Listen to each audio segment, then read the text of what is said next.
बिस्मिल्लाहिर्रहमानिर्रहीम। इस वीडियो में हम लीनियर डीसी मशीन के बारे में पढ़ेंगे और एग्ज़ाम्पल नंबर 1.10 जो कि सॉल्व है बुक में, उसको मज़ीद एक्सप्लेन करने की कोशिश करेंगे। तो ये डायग्राम है बेसिक लीनियर डीसी मशीन की। आप देखें दो रेल्स हैं यहाँ पे, जस्ट लाइक दिस। उसके ऊपर एक बार है, ये बार है, और इसको कनेक्ट किया गया है एक बैटरी के साथ, स्विच और रेजिस्टेंस के साथ। तो ये इसका कनेक्शन है। इसके अंदर मैग्नेटिक फील्ड है। अगर आप इस केस में ऊपर से नीचे देख रहे हैं तो मैग्नेटिक फील्ड ऊपर से नीचे की तरफ है, यानी ऊपर नॉर्थ है, नीचे साउथ है। और अगर इसको आप स्क्रीन की तरफ से देखें तो ये इनसाइड है, यानी बाहर से अंदर की तरफ, या हमारी तरफ से कंप्यूटर स्क्रीन के बैक की तरफ इसका रुख है, जो फ्लक्स डायरेक्शन है। वही चीज़ यहाँ बता रहा है कि DC machine consist of a battery, ये बैटरी है, एक resistance connected through a switch to a pair of smooth frictionless rail. तो ये जो रेल है ये फ्रिक्शनलेस है, स्मूथ है।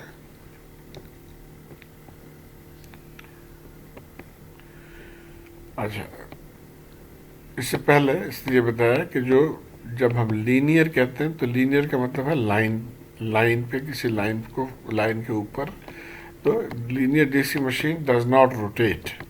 जैसे हमें कंसेप्ट मशीन के तमाम रोटेटिंग है, लेकिन यहाँ पे ये does not rotate, rather it slides on the rail. तो ये बार जो है ये इस रेल के ऊपर आगे पीछे मूव कर सकता है। अच्छा, along the bed of the rail track, along the bed of this rail track is a constant uniform density magnetic field directed into the page. So ये जो मैग्नेटिक फील्ड है ये मिसाइल से मैंने दिखाने की कोशिश की है। It is directed into the page.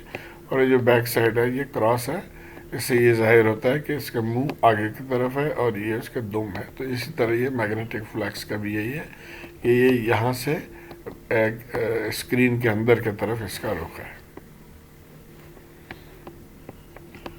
और ये बार, इसका जिक्र हो रहा है, ये बार है, bar of conducting metal lying across the track.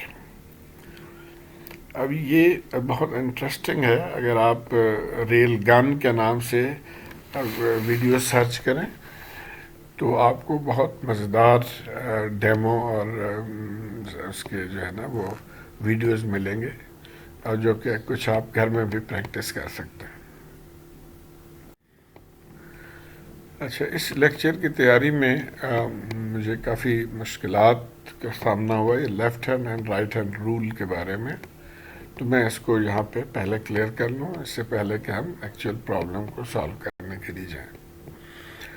तो देखिए यही सर्किट है। ये सर्किट जब मोटर के तौर पर बिहेव करे, यानी जब हम इसके अंदर से करंट फ्लो कराएं इस बार में से, तो जैसे मोटर के प्रिंसिपल है ये घूमने का, तो ये बार जो है इसको मूव करना चाहिए लेफ़्ट या राइट। अब इसकी डायरेक्शन ऑफ मूवमेंट क्या है, उसके लिए लेफ़्ट हैंड रूल इस्तेमाल किया जाता है। फ्लेमिंग्स लेफ़्ट हैंड रूल जो है वो मोटर के लिए है। कई वीडियोस मैंने देखे जिसमें कहते हैं जी एक ही है left hand rule, right hand rule same है। नहीं, आप इसको याद रखिए कि लेफ़्ट हैंड रूल जो है वो मोटर के लिए। तो आइए अब हम देखते हैं इसमें क्या क्या है। ये है मोशन के लिए फिंगर है, थंब है, और ये उंगली जो है ये जिसको हम उंगली शहादत की उंगली कहते हैं, ये है फ्लक्स लाइन के लिए, और ये मिडिल फिंगर जो है ये करंट के लिए। अब अनफॉर्चुनेटली हमारे इस सर्किट के मुताबिक कोई फिगर मुझे नहीं मिली, तो मुझे अपनी तस्वीर लेनी पड़ी। अब आप देखिए हमारा फील्ड चूँकि अंदर की तरफ है, तो ये मेरी शहादत की उंगली जो है ये अंदर की तरफ पॉइंटेड है, और अंगूठा जो है वो राइट साइड पे पॉइंटेड है। इसका मतलब डायरेक्शन ऑफ मोशन जो है वो राइट साइड पे है, और ये मिडिल फिंगर नीचे की तरफ है। तो ये करंट, तो हमारे यहाँ पे देखिए कि करंट नीचे की तरफ है, तो यानी ये सही है, करंट नीचे की तरफ है। और फील्ड अंदर की तरफ है, तो फील्ड अंदर की तरफ है। इसका मतलब है अंगूठा जो है वो जाहिर कर रहा है कि इसकी मूवमेंट किस तरफ होगी। तो इसका मतलब है कि ये बार जो है ये राइट साइड को मूव करेगा। अब अगर ये जनरेटर हो, जनरेटर का मतलब ये है कि हम इसको मूव करा रहे हैं खुद, हम एक फोर्स दे रहे हैं और उसके ज़रिए इस बार को हम खुद मूव करा रहे हैं। तो आपको पता है कि जनरेटर अगर मैग्नेटिक फील्ड के अंदर कोई चीज़ मूव करे तो उसके अंदर ईएमएफ इंड्यूस हो जाता है। तो एग्जैक्टली वही चीज़ यहाँ पे भी कि इस बार को हम मूव करा रहे हैं तो इसके अंदर करंट फ्लो होने चाहिए। अब करंट डायरेक्शन क्या है, ऊपर होना चाहिए या नीचे होना चाहिए, उसके लिए हम राइट हैंड रूल को अप्लाई करेंगे। तो राइट हैंड रूल में भी वही चीज़ है, अंगूठा जो है वो फोर्स है और ये जो सेकंड फिंगर है ये फ्लक्स के लिए है और जो थर्ड फिंगर है या मिडिल फिंगर है ये करंट के लिए है। लेकिन अगेन यहाँ पे भी वही मसला कि जो हम चाहते थे उसके मुताबिक कोई डायग्राम नहीं है, तो मैंने अपने अंगूठे को और हाथ को इस्तेमाल किया। अब ये देखिए हमारे केस में ये अंदर की तरफ है फील्ड, ये जो फील्ड अंदर की तरफ है और इसको हम इस तरफ राइट को मूव कर रहे हैं, तो हमारा अंगूठा जो है वो राइट की तरफ मूव कर रहा है या शो कर रहा है। अब इससे हमें मालूम हो जाएगा कि करंट जो है वो यहाँ से ऊपर की तरफ फ्लो कर रही है करंट। तो ये इस केस में जब आप अप्लाइड फोर्स राइट को पुल करें तो करंट ऊपर की तरफ फ्लो करेगी। और सो जो जनरेटर के केस में हम राइट हैंड रूल इस्तेमाल कर रहे हैं। एक और डायग्राम जनरेटर का ही, अब इसको बजाय राइट पुल करने के लिए हम इसको लेफ्ट की तरफ पुल कर रहे हैं। Same thing. अब ये देखिए यहाँ भी मैंने कोशिश की, देखिए अंगूठे से मैं लेफ्ट की तरफ दिखा रहा हूँ, ये फील्ड अंदर की तरफ है, तो मेरी ये जो मिडिल फिंगर है ये नीचे की तरफ है। तो इसका मतलब है कि करंट इसमें से नीचे की तरफ फ्लो करेगी। अब इस कॉन्सेप्ट के साथ हम आगे चलते हैं अपने प्रॉब्लम सॉल्विंग की तरफ। आइए अब इस सर्किट को देखते हैं। When the switch is closed, a current flows through the bar. So ये सर्किट है। अब यहाँ से जब हमने स्विच को बंद कर दिया तो current will flow through this, through rail, through this portion of the bar. सिर्फ इतने हिस्से में से करंट फ्लो करेगी और फिर वापस रेल के जरिए बैटरी में।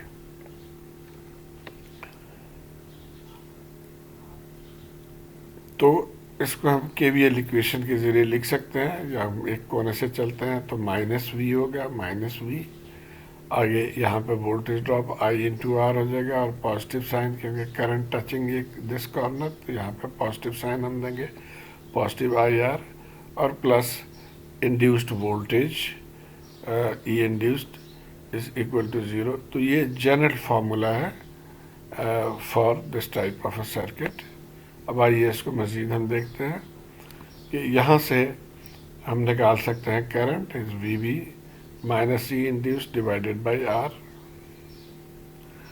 अब आ रहा है कि अगर ये स्टार्टिंग पे है, एट द स्टार्ट, अभी इसमें कोई मूवमेंट नहीं है, तो ये चूँकि कोई मूवमेंट नहीं है इसलिए इंड्यूस्ड वोल्टेज 0 होगा। हमें ये पता है कि मैग्नेटिक फील्ड के अंदर अगर कोई वायर मूव करे तो उसकी वजह से वोल्टेज इंड्यूस हो जाता है। यहाँ पे चूँकि अभी तक कोई मूवमेंट नहीं है इसलिए इंड्यूस्ड वोल्टेज 0 होगा, तो हम इसको हम 0 लिख लेते हैं। ये स्टार्ट पे या रेस्ट पोजीशन की बात हो रही है। तो करंट हो जाएगा V B over R, E induce 0। The current flows down through the bar across the track. ठीक है, इस यहाँ से चूँकि करंट की डायरेक्शन ये है तो ये तो ये डायरेक्शन होगा, तो इसमें से भी करंट ऊपर से नीचे की तरफ फ्लो कर रही है। और इसकी वजह से एक फोर्स इंड्यूस होगा, जो कि फोर्स इन वेक्टर फॉर्म में हम ये लिख सकते हैं कि force vector is current into length vector multiplied by flux vector, जो बी से जाहिर कर रहे हैं। तो a current flowing through the wire in the presence of a magnetic field induces a force। तो यहाँ से हम ये नतीजा निकाल सकते हैं जो कि हमें पहले भी मालूम है कि current carrying conductor in the presence of a magnetic field has a force induce. तो वही बात यहाँ पे हो रही है कि करंट फ्लो होने की वजह से, और चूंकि ये मैग्नेटिक फील्ड के अंदर करंट फ्लो हो रही है, तो इसलिए एक फोर्स इंड्यूस हो जाएगा इसके अंदर। और उस फोर्स के जो है वैल्यू या मकदार, वो हम लिख सकते हैं यहीं से। अब हम इसको मैग्नीट्यूड के फॉर्म में लिख रहे हैं वेक्टर के बजाय। तो एफ इंड्यूस्ड फोर्स जो है वो हो जाएगा आई, वही में है एल के मैग्नीट्यूड हमने इस एल में लिख लिया, बी के मैग्नीट्यूड भी बी के फॉर्म में। तो ये इंड्यूस्ड फोर्स हो गया। अब यहाँ पे ये कह रहा है कि ये जो फोर्स है this will push towards the right, to the right. अब ये कैसे, जैसे हमने पहले ऑलरेडी डिस्कस किया है कि मोटर एक्शन के लिए हम लेफ्ट हैंड रूल इस्तेमाल करेंगे। तो ये हमारे मैग्नेटिक फील्ड है यहाँ पे, going inside the magnetic field. हमने यहाँ जिक्र किया था कि करंट इसके अंदर से ऊपर से नीचे, यही करंट जो है वो ऊपर से नीचे की तरफ है। तो ये मिडिल फिंगर से करंट ऊपर से नीचे की तरफ मैं जाहिर कर रहा हूँ। तो ये जो अंगूठा है ये डायरेक्शन ऑफ मोशन है। तो इसलिए हम यहाँ से कह सकते हैं कि this will move towards right. Okay, चूँकि फोर्स अप्लाइड है तो हम ये भी नतीजा निकाल सकते हैं कि the bar will accelerate to the right, क्योंकि फोर्स इज एम ए, तो एक्सेलरेशन हो जाएगा बाय न्यूटन्स लॉ।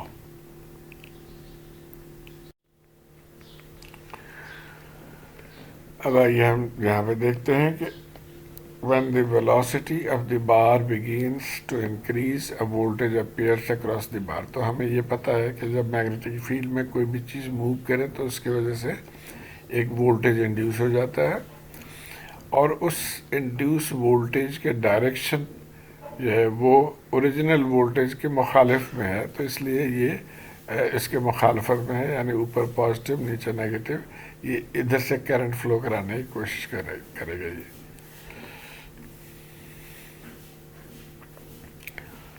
और इसका मकदार जो है वो वी बी एल हो गया, जहाँ पे कि वी वेलोसिटी है, और ये दोनों चीज़ें हमें पता है, ये मैग्नेटिक फ्लक्स डेंसिटी है और ये लेंथ ऑफ द बार है।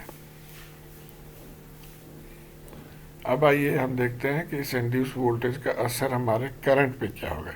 हमें ये पता है करंट इक्वेशन जो है V V minus E induced over R. अब जो ई इंड्यूस में इजाफा होता जाएगा ये कम होता जाएगा, V V minus E induce, और इसके कम होने की वजह से करंट जो है वो भी, उसका मकदार जो है वो कम होती जाएगी इसमें। तो as E increases the current decreases. और कब तक, जब तक कि ये दोनों बराबर ना हो जाए। जब ये बराबर हो जाए तो करंट ज़ीरो हो जाएगी वहाँ पे।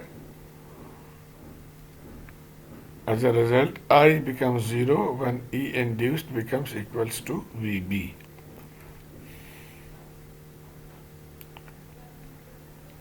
और चूंकि I 0 है तो net force on the bar will be 0, क्योंकि हमने फोर्स देखा था I इंटू एल बी, यानी अब इसके ऊपर कोई फोर्स अप्लाई नहीं हो रहा है इसके अंदर ऊपर। तो इसका मतलब ये है कि इसका एक्सेलरेशन जो है वो 0 हो जाएगा। Since applied force becomes 0, hence acceleration will become 0, क्योंकि हमें पता है F is equal to ma। अच्छा, अब एक्सेलरेशन 0 हो गया, इसका मतलब है कि the bar will now move with a constant steady state speed। So इसकी स्पीड अब कांस्टेंट हो गया, क्योंकि अब इसमें कोई फोर्स अप्लाई नहीं हो रहा है इसका। तो अब जो हमने नतीजा यहाँ से निकाला था कि ये ई इंड्यूस्ड वी बी के बराबर हो जाएगा जब करंट 0 हो यहाँ पे। और हमने ये भी नतीजा निकाला है कि ई इंड्यूस्ड जो है वो velocity multiply by B S L, जो हमने यहाँ से निकाला।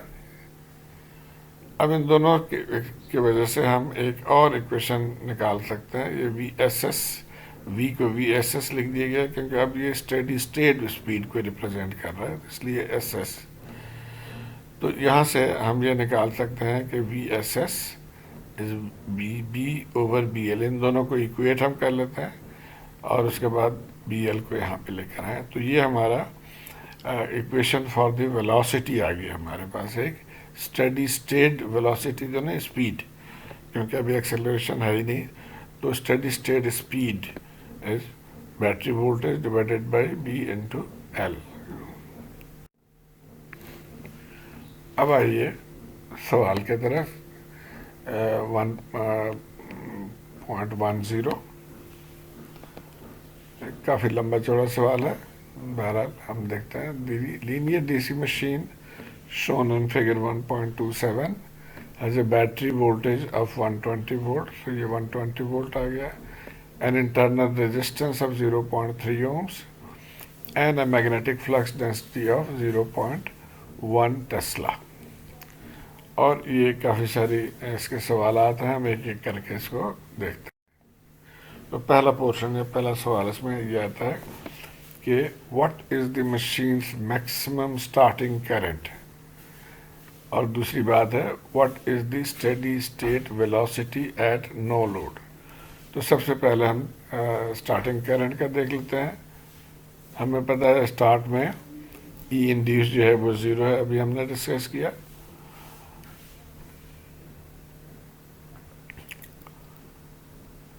At the starting, the velocity of the bar is 0, therefore E induced is 0। इस फार्मूले से भी आ जाता है, उससे पहले भी हमने इसको डिस्कस कर दिया था। तो इसका मतलब है इस फार्मूले में हमने E इंड्यूस 0 डाल दिया, बाकी वोल्टेजेस के वैल्यू और रेजिस्टेंस के वैल्यू डाल दें, तो ये हमारा स्टार्टिंग करंट आ गया 400 एम्पेयर। तो ये पहला हिस्सा आ गया। अब what is the steady state velocity at no load, तो वेलोसिटी का फार्मूला भी हमने ये निकाला था, V S S, steady state velocity या speed, V V over B L. तो ये वैल्यूज हमने इसमें पुट कर दिए। एल जो है वो 10 मीटर है, यहाँ पे एल की जो लेंथ है, इसके इस बार की जो लेंथ है यहाँ से यहाँ तक, नॉट द कंप्लीट बार, यहाँ से यहाँ तक वो 10 मीटर है। तो वो 10 मीटर हमने यहाँ लिख दिया। तो ये हमें स्टेडी स्टेट स्पीड आ गया 120 मीटर्स पर सेकेंड। तो आइए हम बी पार्ट की तरफ चलते हैं। Suppose that a 30 newton force pointing to the right were applied to the bar. So ये 30 न्यूटन से इसको पुल कर रही है, वज़न हमने यहाँ पे 30 न्यूटन लगा दिया। तो अब ये बार चूँकि मैग्नेटिक फील्ड के अंदर मूव कर रहा है, तो इसकी वजह से एक इंड्यूस्ड वोल्टेज इसके अंदर पैदा हो जाएगा, और वो इंड्यूस्ड वोल्टेज की वजह से एक इंड्यूस्ड करंट इसके अंदर पैदा होगा, और वो करंट की वजह से हम एक इंड्यूस्ड फोर्स हम कह सकते हैं कि पैदा हो गया यहाँ पे। तो ये अप्लाइड फोर्स था, और इंड्यूस्ड फोर्स जो कि ILB के बराबर है वो पैदा हो जाएगा।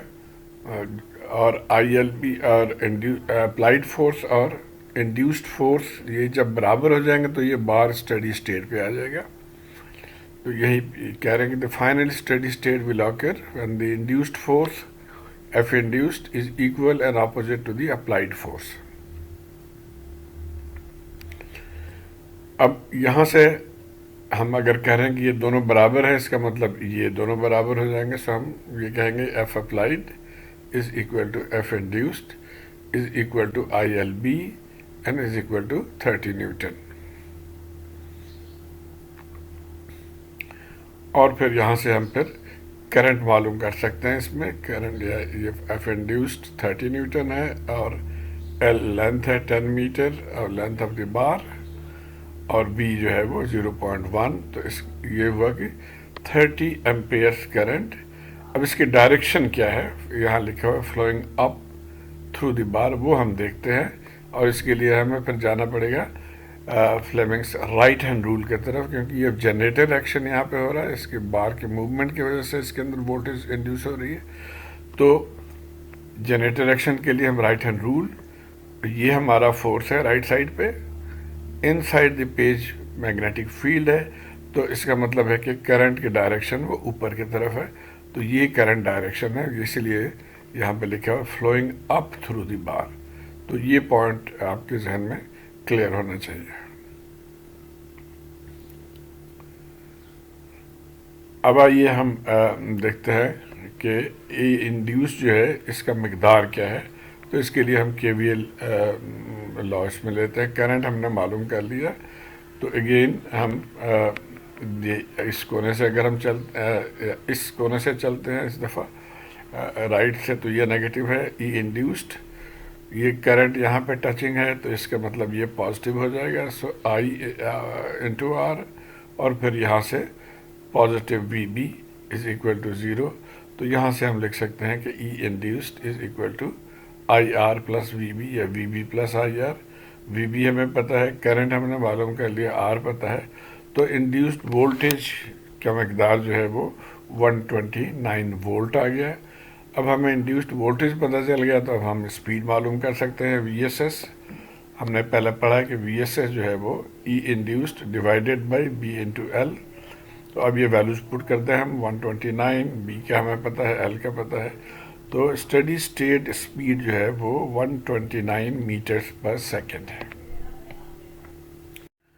अब तीसरा हिस्सा, इसी का अगला हिस्सा, एक स्टडी स्टेट स्पीड हमने मालूम कर लिया। अब इसमें कि how much power would the bar be producing और कंज्यूमिंग, तो इसको हम देख लेते हैं। पहला, the bar is producing P is equal to E induced into I.